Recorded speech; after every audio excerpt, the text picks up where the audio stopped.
Alisha Mordhya and I welcome you all back to my YouTube channel Haksenai.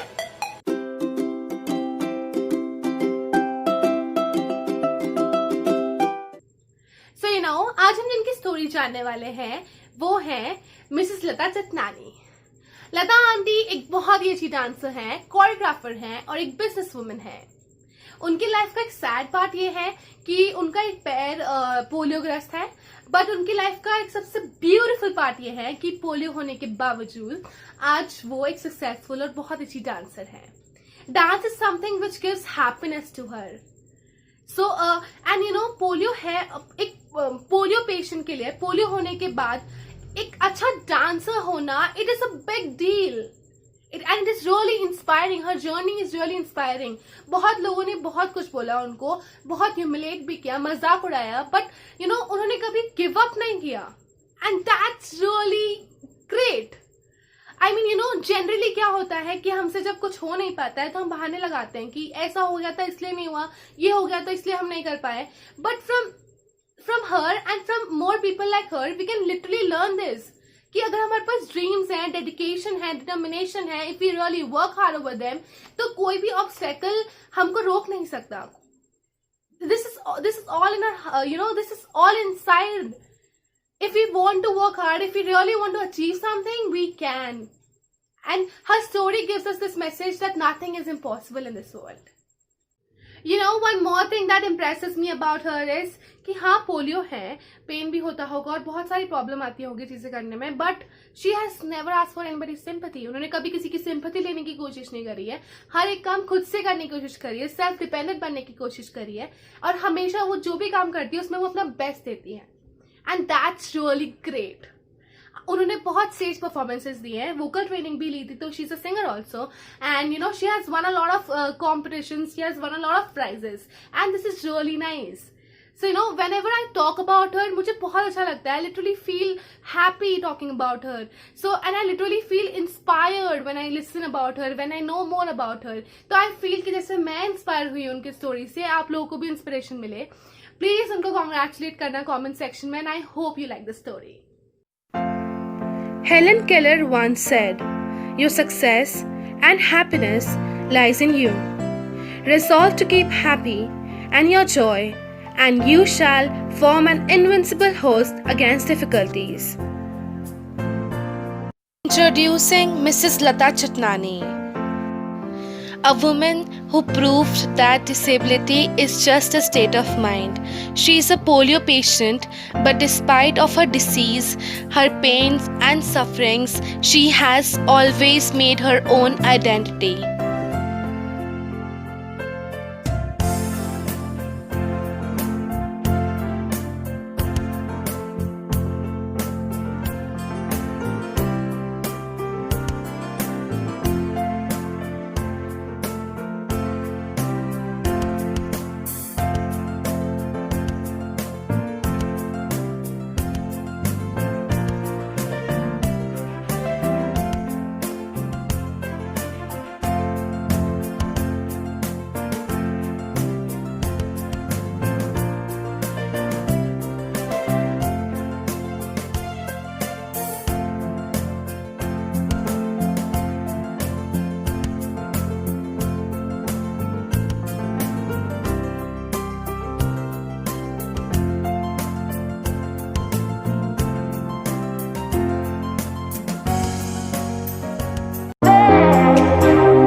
नमस्कार दोस्तों, मैं लता चतनानी अलीशा के YouTube channel हक से नारी में आपका स्वागत करती हूँ।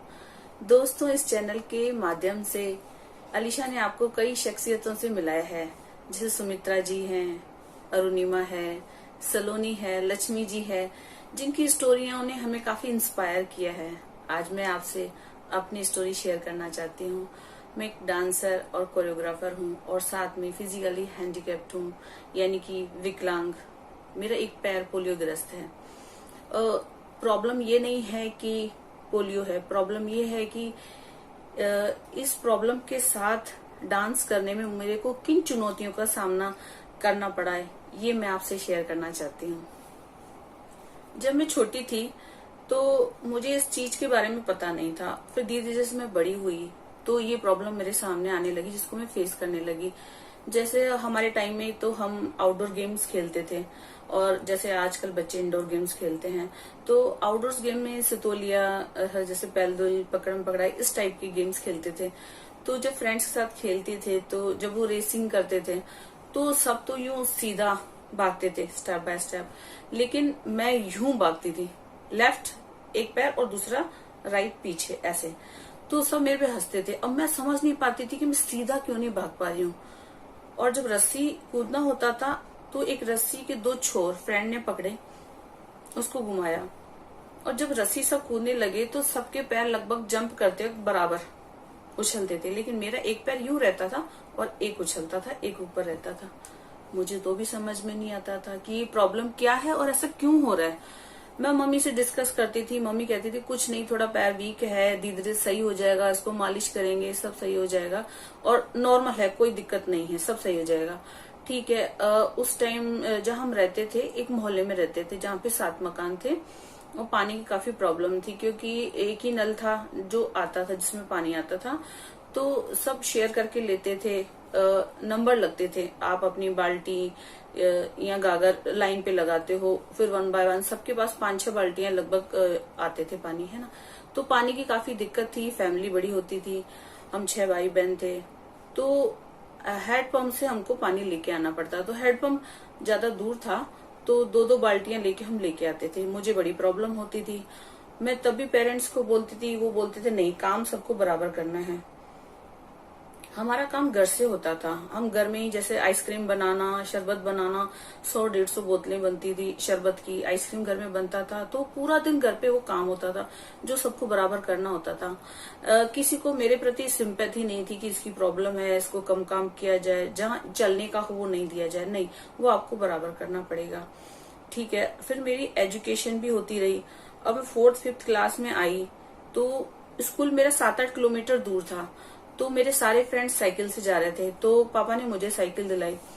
साइकिल चलाने में बहुत प्रॉब्लम आती थी क्योंकि जब राइट टर्न करने पर मैं अक्सर गिर जाती थी।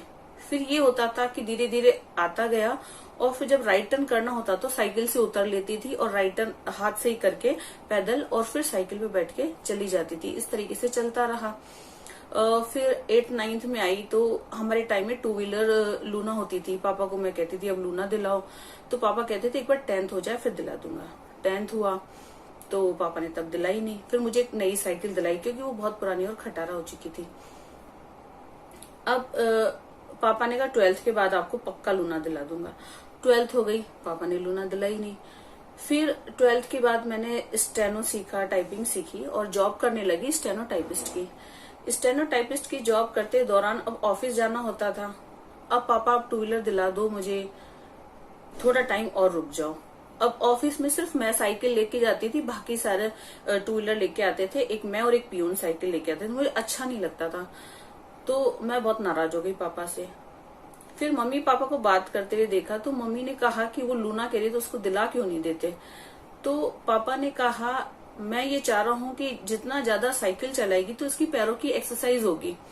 होता क्या था, जब साइकिल में चलाती थी तो पैदल जैसे ऐसे सब ऐसे चलाते हैं, अब मैं लेफ्ट पैर से तो यूं चलाती थी, राइट सिर्फ पैडल पे रहता था और वो यूं ही रहता था, और बाकी एक ही पैर से घुमाती थी उसको, क्योंकि राइट पैर 1 इंच छोटा भी है और उसका पंजा तो ठीक है लेकिन उसकी जो एड़ी है वो बहुत ज्यादा वीक है, तो मुझे काफी समस्या आती थी।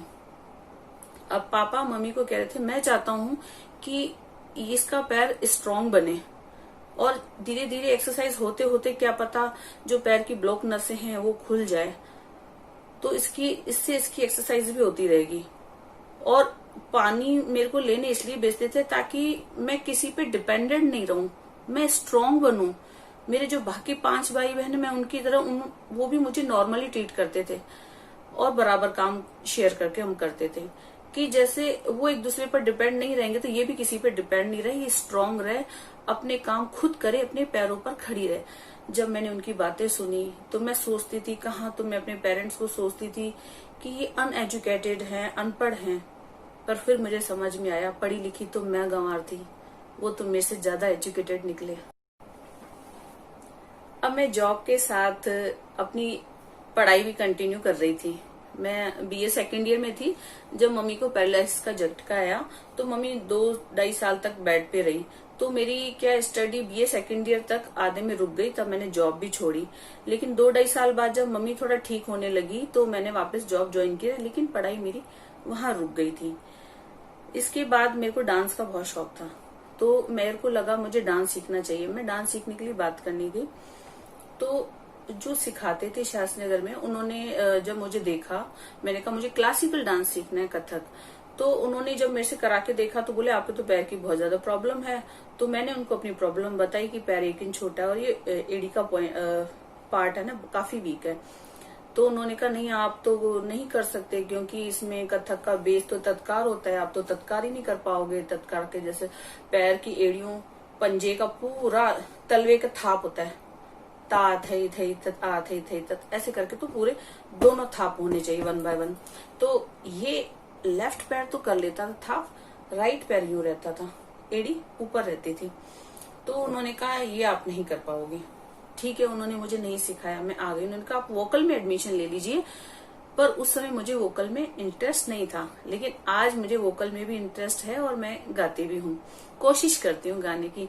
परफेक्ट तो नहीं हूँ, लेकिन उस समय मुझे डांस के पीछे काफी दीवानगी थी। तो फिर मैं घर आती थी, अब कमरे में म्यूजिक चलाकर और गेट बंद करके अंदर डांस करती रहती थी।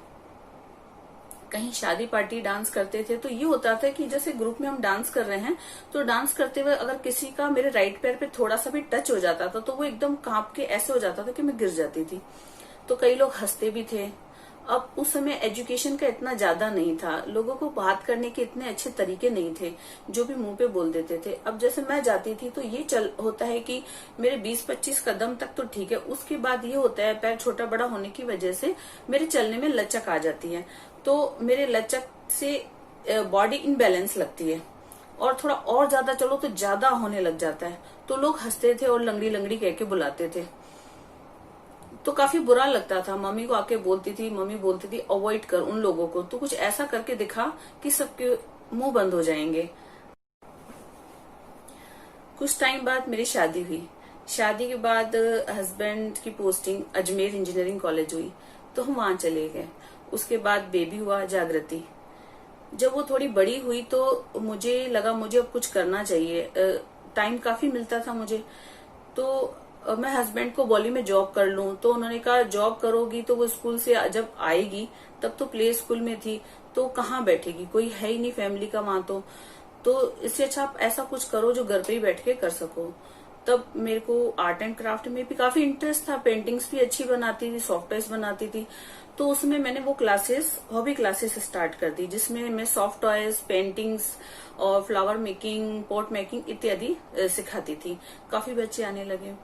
उसमें एक बच्ची थी जिसको डांस का बहुत शौक था और उसके स्कूल में डांस कंपटीशन था। तो उसकी मम्मी सोच रही थी कोई अगर डांस क्लासेस हो तो उसको डांस सिखाई जाए। वहां आसपास दूर दूर तक डांस क्लासेस नहीं थी। आजकल तो हर गली में डांस क्लासेस है, लेकिन उस समय बहुत ही कम हुआ करती थी। तो मैंने उसको बोला कि मुझे करके दिखाओ, मैं आपको करा देती हूँ। जब मैंने उसको एक सॉन्ग पे डांस कराया तो उसको स्कूल में फर्स्ट प्राइज मिला। उसके बाद वो और उसकी बहन मेरे पास डांस सीखने आते थे कुछ सॉन्ग्स पे। फिर पड़ोस के बच्चे भी आने लगे। तो तब मेरी लैंडलॉर्ड ने कहा जब तुम इतना अच्छा डांस करती हो, सिखा रही हो, मेहनत कर रही हो, तो फ्री में क्यों, इस पे चार्ज करना चाहिए तुम्हें। फिर मैंने 200 पर मंथ, आज से 20 साल पहले मैंने फीस रखी। उसके बाद मेरे 3 बैच फुल हो गए और मैं डांस भी सिखाती थी और क्राफ्ट क्लासेस भी चलाती थी। फिर कुछ समय बाद हम वापस जयपुर आ गए। यहाँ आने के बाद कुछ हेल्थ इश्यूज हो गए कि मेरा जो सेकंड बेबी हुआ, मिस कैरेज हुआ, तो उसके बाद मेरे को ज्यादा प्रॉब्लम बढ़ गई। फिर उसके बाद अब मैं डांस वांस सब छोड़ दिया था क्योंकि मुझे स्लिप डिस्क की प्रॉब्लम हो गई थी और ब्रीथिंग प्रॉब्लम भी हो गई थी। तो डॉक्टर ने मना कर दिया डांस के लिए। ठीक है, तो अब मैं हस्बैंड को बोला मैं आगे पढ़ना चाहती हूँ। तो उनको कोई इश्यू नहीं था, कोई प्रॉब्लम नहीं था। ठीक है, तुम अपनी एजुकेशन को आगे बढ़ा सकती हो। तो मैंने वापस से बीए फर्स्ट ईयर किया और सेकंड ईयर, थर्ड ईयर, ऐसे करके मैंने ग्रेजुएशन किया, एमए किया, बीएड किया, सेकंड एमए किया, एमएड किया और अभी 3 साल पहले मैंने योगा एंड मेडिटेशन में एमए किया। ऐसे करके मेरे ट्रिपल एमए हो गए। तो 14 साल की गैप के बाद 91 के बाद और मैंने 2005 से स्टडी करी, जो कि 2017 तक कंटिन्यू करी। लेकिन अंदर फिर भी खालीपन लगता था, कुछ करना है। मैं पढ़ाई के साथ साथ टीचिंग जॉब भी कर रही थी, लेकिन सेटिस्फाई नहीं हो रही थी क्योंकि मुझे तो डांस करना था। फिर जैसे शादी पार्टी वगैरह आदि में, मैं घर के फंक्शंस में तो डांस करती थी, रिलेशन में भी करती थी। तो सब बोलते थे बहुत अच्छा करते हो। जैसे दूर के रिलेशन वगैरह होते हैं, वहां हस्बैंड मना करते थे, वो मना करते थे। जैसे कहीं भी कोई फोर्स करता था डांस के लिए तो वो मुझे मना करते थे कि आप वहां डांस मत करो। फिर मुझे उन्होंने घर आके बताया कि डांस करते वक्त कई बार तेरे पैर पे टच हो जाता है और तू गिर जाती है। उसके बाद लोग मजाक उड़ाते हैं, हंसते हैं, तो मुझे अच्छा नहीं लगता है। और फिर तेरी भी प्रॉब्लम है, तेरी भी पेन बढ़ जाता है, तो इसलिए तुम डांस मत ही किया करो। तो ठीक है, मैंने डांस नहीं किया। लेकिन मैंने जब बेटी को कथक ज्वाइन कराया अपना शौक पूरा करने के लिए, हालांकि बेटी को कथक में बिल्कुल इंटरेस्ट नहीं था क्योंकि वो वेस्टर्न करना चाहती थी। वो कहती थी मम्मा वो वहां पर तो मैम तो हारमोनियम बजाती है, सर तबला बजाते हैं, घुंघरू बांध के और ता थई तथई आ थई तथई इस टाइप के कराते हैं, और यहाँ तोड़े कराते हैं, आमद रंग मिच प्रणाम कराते हैं, पर फिल्मी गाना नहीं कराते। मुझे गानों पे करना है। मैंने कहा बेटा नेक्स्ट ईयर कराएंगे, बेस है, पहले साल तो ही सिखाएंगे। ठीक है, वो 1 साल गई। सेकंड ईयर भी सेम चलता रहा तो उसको इंटरेस्ट कम आया, तो फिर भी मैंने उसको कंटिन्यू कराया और पास में वेस्टर्न डांस क्लासेस चलती थी, वो भी ज्वाइन कराई। तो इस लालच में पहले कथक जाती थी, फिर वहां करती थी। हालांकि ये हुआ कि थर्ड ईयर जब मध्यमा में आई तो वो इंटरेस्ट उसको इतना बढ़ा कि अब उसको कथक ज्यादा पसंद आने लगा और आज तक वो कथक को बहुत पसंद करती है और क्लासिकल डांसर है। उसने कथक में ग्रेजुएशन विशारद किया है और अभी एमए कर रही है और साथ में सिखाती भी है। उन दोनों मैंने एक मूवी देखी थी, नाचे मयूरी, सुधा चंद्रन की।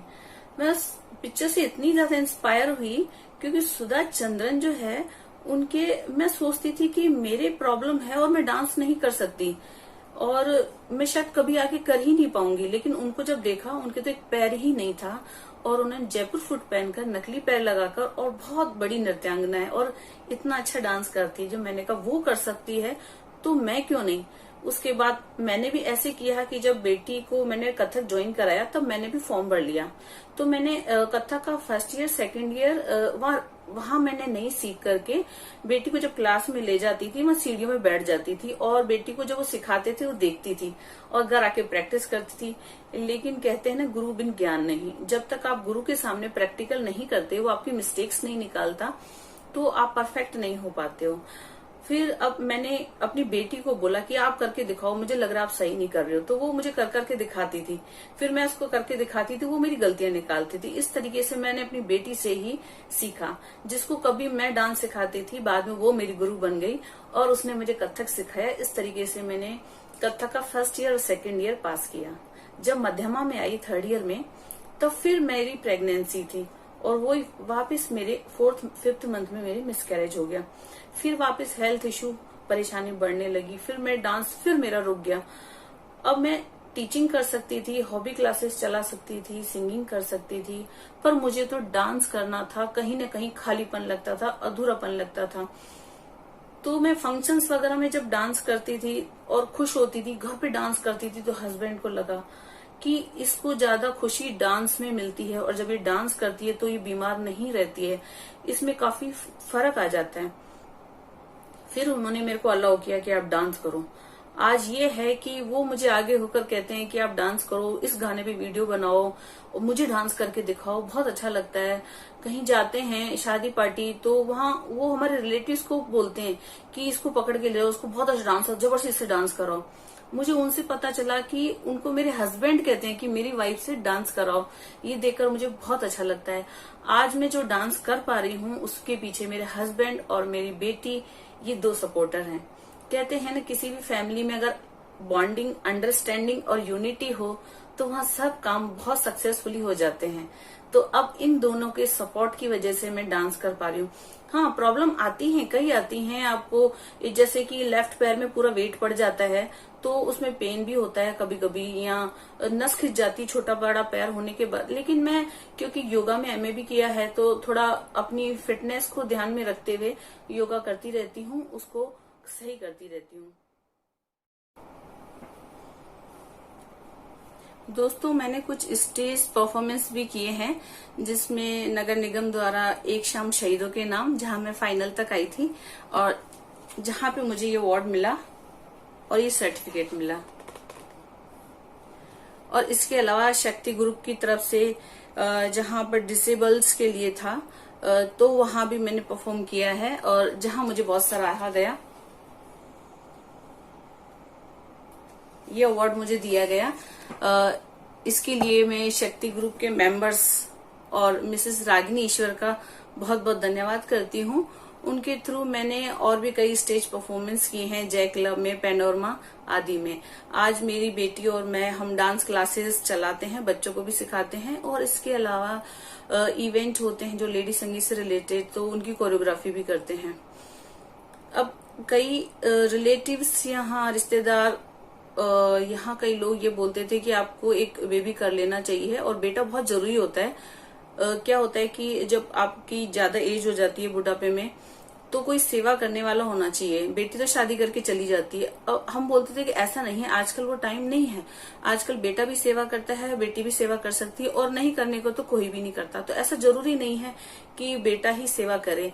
हालांकि किसी पे डिपेंडेंट नहीं रहना चाहिए, पर कभी भी कोई भी फ्यूचर में दिक्कत हो तो आपका बेटा बेटी कोई भी कर सकता है। लेकिन कई ऐसे बोलते थे कि बेटियां काफी वीक होती है, आप लेट नाइट कहीं बाहर जाते हो तो आप बेटी के साथ नहीं जा सकते, बेटे के साथ ही जा सकते हो। तो मैं उन्हें कहना चाहती हूँ कि मेरी बेटी बहुत स्ट्रांग है, फिजिकली फिट है। हमने इसको मार्शल आर्ट कराटे सिखाया हुआ है, जिसमें कि उसने डिस्ट्रिक्ट में 2 गोल्ड मेडल जीते हैं दोनों कैटेगरीज में, स्टेट में 2 गोल्ड मेडल जीते हैं दोनों कैटेगरीज में, और इसके अलावा भी कई जगह मेडल जीते हैं। अब वो नेशनल खेलने जा रही है। तो ऐसा नहीं है, हम लेट नाइट भी कई बार हॉस्पिटल 1:30-2 बजे गए हैं, जहां हमारी बेटी हमको लेके गई है। इन फ्यूचर आगे मेरा ड्रीम है एक बड़ी सी डांस एकेडमी खोलना, जो कि उसके प्रति हम प्रयासरत हैं और आगे करेंगे हम उसको। तो मैं दोस्तों आपसे यही कहना चाह रही हूँ, जहाँ चाह वहाँ राह। इंसान जो चाहे कर सकता है, कोई भी कार्य असंभव नहीं होता। मुश्किल जरूर होता है, मुश्किलें खूब आती हैं, लेकिन उनका डटकर सामना करना चाहिए। आप अपनी इच्छाओं को, अपनी प्रतिभाओं को, जो दबी हुई इच्छा है उनको बाहर निकालो, उसके लिए प्रयास करो। कोई भी कार्य असंभव नहीं है, आप कोशिश करोगे तो जरूर होगा। ऐसे करके कुछ न कुछ रास्ता निकालना होता है आपको अपनी प्रॉब्लम्स का। आपकी प्रॉब्लम्स चाहे फिजिकली हो, मेंटली हो, इमोशनली हो या फाइनेंशियली हो, लेकिन आप कोशिश करोगे तो अवश्य उसका हल निकलेगा। आप अपनी इच्छाओं को न दबाएं, उन इच्छाओं को बाहर निकालें और हमेशा उससे आप भी खुश रहेंगे, आपका परिवार भी, आप खुश रहेंगे तो आपसे आपका परिवार भी खुश रहेगा।